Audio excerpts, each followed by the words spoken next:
Pag nakakuha siya ng bonus, okay, 50% of that is ano mo, gastusin mo, treat yourself. Then yung 50, save mo. Para naman, meron kang naiimpok dun sa ano, pero natuwa ka rin. Or isa pang ginagawa niya, halimbawa, meron siya naging bonus, to treat herself, pag una niya nakuha yung, halimbawa, nagkaroon siya ng increase, to treat herself, ang una niyang gagawin bibili siya ng something that will remind her of that increase para naging meaningful yung purchase niya.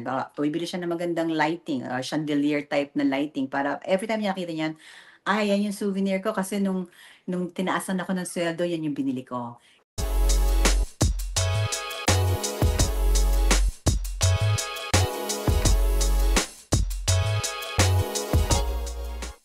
Correct. Siguro at G, no, you said na yung pag lifestyle inflation, yung paggastos, and for me I agree, but people who are watching and maybe they grew up in a tough neighborhood or they grew up na talagang wala masyadong money at ngayon in their 30s, maybe 40s, mas nakakaramdam na ng comfort, na-afford na yung mga ibang bagay.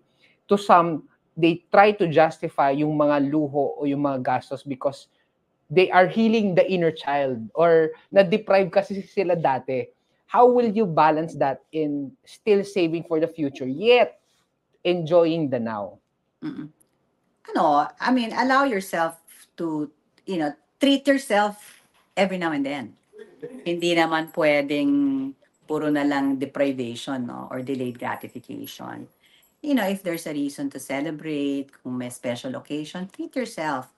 Pero to consistently do that and spending more, hindi sa akin valid yung I deserve this. I was so poor when I was young. Now I deserve this. You deserve it if you have so much more, and then of course. Pero if you only have just enough at hindi pa marami yung naiipon mo, maybe yung deserve delay mo. Kasi yung mga yung mga feeling na I deserve to do this because I've worked so hard and I was so poor before. That is a gateway yan to financial failure dahil you're allowing yourself, you're justifying something na alam mo naman, hindi naman tamang gumastos ka ng sobra-sobra pero gina-justify mo lang. That really is, it will lead you to a financial loss, pagsisisihan yun So, treat yourself occasionally, don't deprive yourself too much. Kung nakakuha kayo ng bonus, then my mom always tells me, pag nakakuha siya ng bonus, okay, 50% of that is ano mo, gastusin mo, treat yourself. Then yung 50, save mo. Para naman, meron kang naiimpok dun sa ano, pero natuwa ka rin. Or isa pang ginagawa niya, halimbawa, meron siya naging bonus, to treat herself, pag una niya nakuha yung, halimbawa, nagkaroon siya ng increase, to treat herself, ang una niyang gagawin bibili siya ng something that will remind her of that increase para naging meaningful yung purchase niya. Bibili siya ng magandang lighting, chandelier type na lighting para every time niya nakita niyan, yan yung souvenir ko kasi nung tinaasan ako ng sweldo, yan yung binili ko. And then, after that, tiniimpok niya na yung mga future increases niya. Yun. That's how I'm wired, Neil. I don't know if that makes sense to other people, but that's... Yeah. And that's why we want to learn from you rin kasi hindi naman kailangan maging magastos para to reward yourself Oh, yes. Hindi lagi money. Hindi. Siguro Ate G, may mga tips ka ba na to reward yourself or to relax yourself na hindi magastos? Ang tip ko, alam mo, no amount of material thing, however much it costs, brings you happiness. Diba? That's it. Example. Nagka-Tesla kami. I've never really had any car na masyadong mahal. Basta Toyota, Hyundai, Kia, okay na sa amin yun. Basta it takes me to wherever I wanna go. Nung lumabas ang Tesla, and medyo, we are in that position na we can afford to buy one.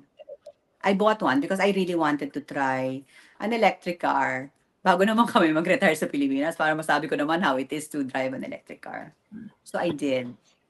But then, after buying that, I was excited. I feel good when I'm driving it. After, nag-wane na. Nothing really brings you contentment sa material. Wala.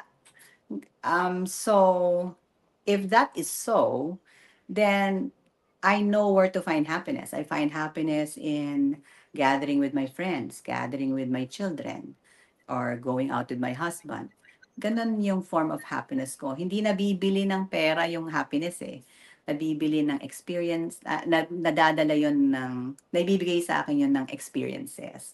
So yung mga material na bagay, importante yun. Actually, in the end, igagarage sale nyo lang lahat ng mga binili nyo eh. Dahil sobra na, wala na kayong mapaglagyan.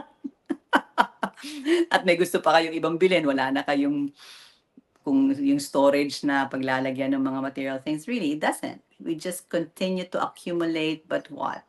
Does it bring us happiness? Hindi rin eh.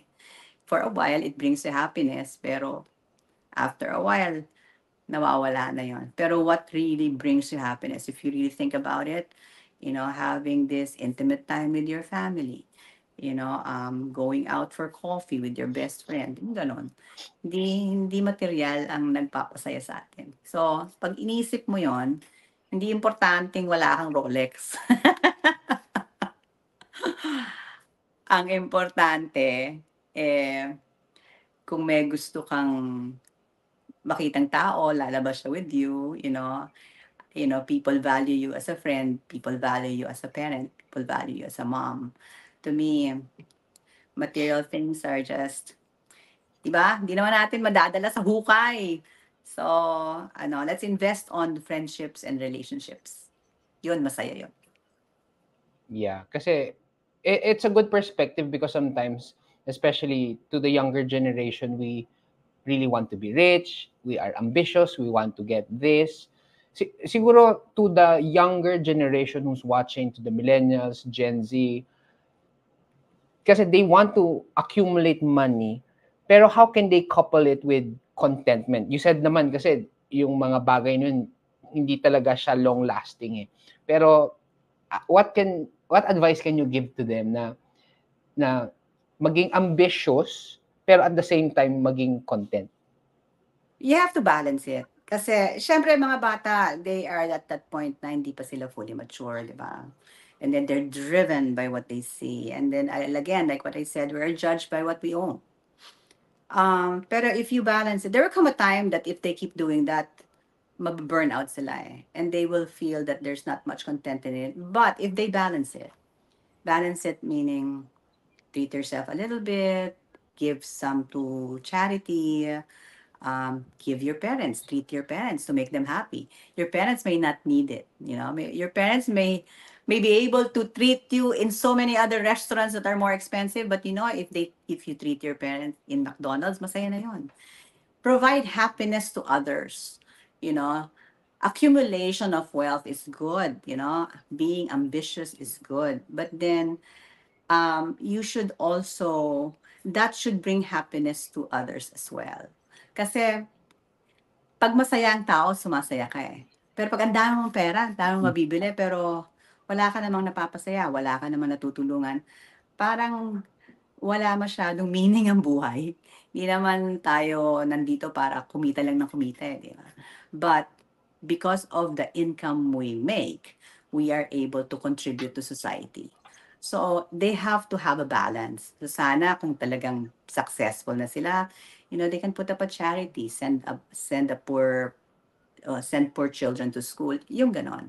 Then it gives meaning to what they are accomplishing. And then don't forget your parents. Your parents raised you. You have to be good to your parents. Love your parents. Treat them kahit no matter, kahit coffee shop lang, masaya na yun.